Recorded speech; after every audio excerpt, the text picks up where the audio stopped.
Good everyone. I hope you're having an amazing day. So today I will be talking about the last aspect of the Aura component. That is the debugging side. Now, it's great that you built an Aura component. Aura component works well. It does whatever it's supposed to do, right? But at times you might encounter a scenario where you know things started to fail, and you might wonder, what's going on, right? So, for instance, right, this is an Aura component, which I showed you at the time, built using LDS, right? And so, say for instance, right, for whatever reason, save is not working. Okay, now how do you go about debugging it?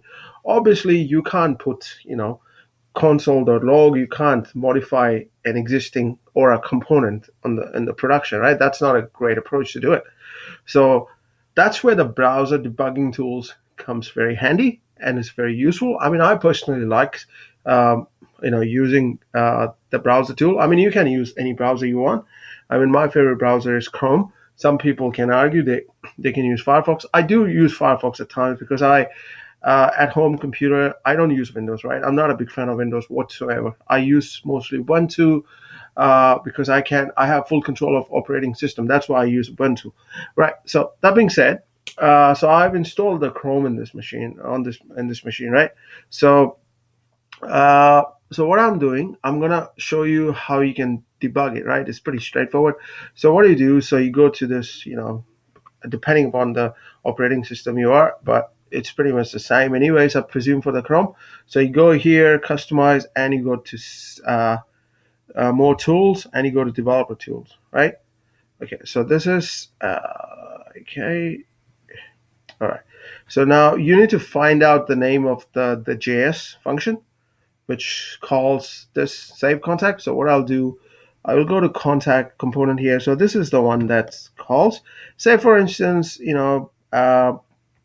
whatever reason, the handle, the save contact is not working. So you can pretty much put the breakpoint here, right? You can tick it. As you can see, it's already ticked. And then what you can do, so you just pull the data, DD, whatever, right? It's just a dummy data. Okay. And then when you click on save, you see, wait a second, I'll click on save. You see, it hits the breakpoint here. You can maximize it, right? And you can see the watch, and if you wanted to add, you can add it, and you can see the call stack as well. And you just do F10. If you wanted to go more inside, you can do F11. That is and then you see how each step works. So you can do F10 again. So it's successful, no problem. So and it ends there, right? So uh, and you do keep on doing it. I mean, this one may not be of much importance to you, but if you want, and another thing you can do, see, this looks very yucky and clunky, right? You can just do pretty print. It will, didn't do much, but so it comes here, and it just and paused, right? And you can do this here, right? Contact saved. So this is one way. I've just shown you very, very basic debugging option, but yet it's very powerful. I've used it a few times. Sometimes things are fine, but once in a blue moon, right? Things started to fail, and you wonder what's going on, right? So, and you can't really go and change the code. So the best way to do it, you can always use the browser debugging option to debug your code. It goes for LWC as well. It goes for Aura component as well, right? So yeah, this is pretty much one of the another tip I just wanted to share. That being said, so right, I just also wanted to share one more document which I would think very highly useful for you.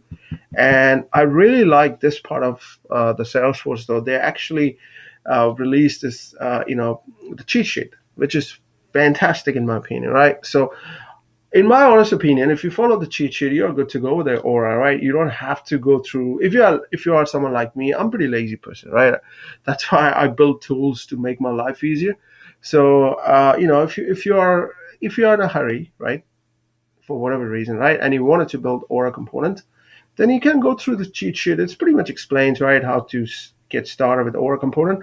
Right now, they talk about the developer console, but I will not highly encourage you to use developer console for your regular development. Use Visual Studio Code. That's my personal choice, and that's what I would really encourage you guys to do. So you should only use the browser for whatever reason. If you can't install the Visual Studio Code in your machine because of the IT policies in your company, right, then you can use the developer console.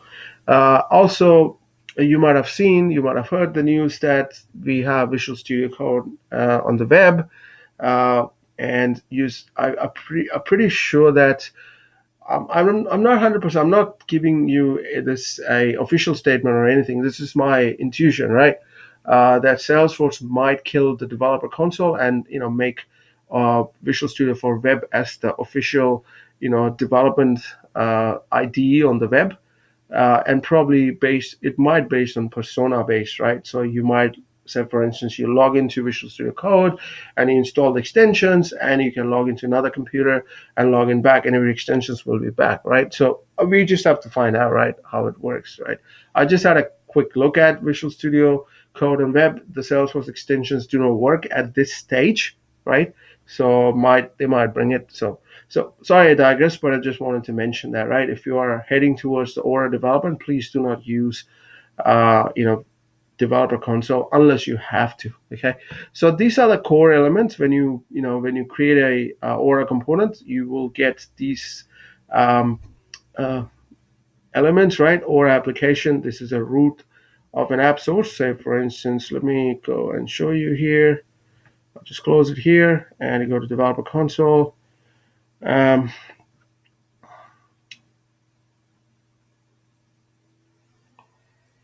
See, this is the Aura component, so the root. So uh, and Aura application. If you are using the Aura application, that's the root of an app source. But this one. What I've talked to you is the component which can be reused. So in this case, this is the root in this page, right?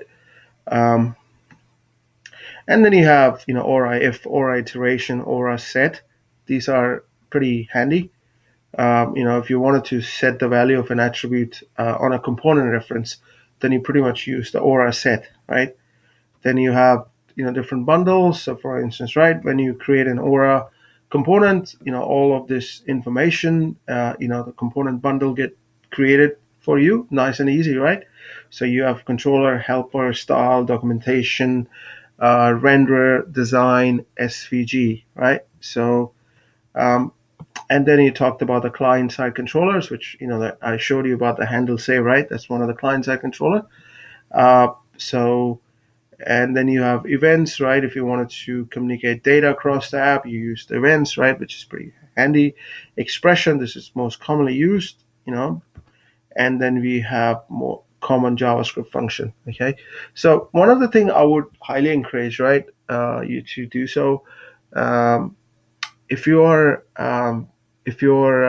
planning to learn Aura, right? Say if you're new to Aura, then I would highly encourage you to learn JavaScript first. It's just very essential that you have a basic understanding of the JavaScript, especially the ECMA 6 standard, which will be very useful because it will help you when you're dealing with LWC, right? And so you have to learn JavaScript, and a little bit of CSS will help as well, right? Because if you wanted to change your style, then CSS plays a very important role. So if you are, because that's my personal opinion, right? I mean, you might be a backend developer, that's fine, but this is a great opportunity if you wanted to get into front end side of development as well to learn, a few nitty gritty stuff, right? JavaScript, CSS, that will get you started, and a little bit of HTML will help as well.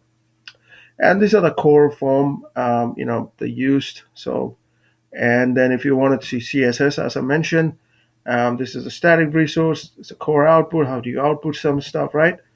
And common methods. And if you wanted to use Apex controllers, how you go about using it, right? I talked about you need to do or enable if you wanted to use this as a part of an ape. If you wanted to use Apex as a part of an Aura, so you have to make sure that you specifically annotate your methods with Aura enabled so that you can use it, right? So, and you can also take an LWC and use Aura as a container, as a parent. That's also possible. I've done that a few times, right? Sometimes, Aura LWC, like I said, if you remember, I talked about um, LWC is not a limitation of LWC in certain scenario. And in that case, if you have an LWC component, don't you worry. Just create a Aura container and put LWC on top of it and make use of the Aura functionality, which you think is missing on LWC, and work together with LWC and Aura. So that's pretty handy in my opinion. So this is pretty much the cheat sheet I just wanted to share with you guys. It's pretty amazing, right? It's a quick, I would say, a dry, simple reference, right? I mean, if you are in a hurry, like I said, if you wanted to learn Aura components, so this is it's pretty great way to get started, right? So yeah, that's pretty much I wanted to talk about in this episode. Next time we're gonna build visual component, Visual Force app, sorry, using LDS. So yeah, that's pretty much I wanted to talk about in this episode.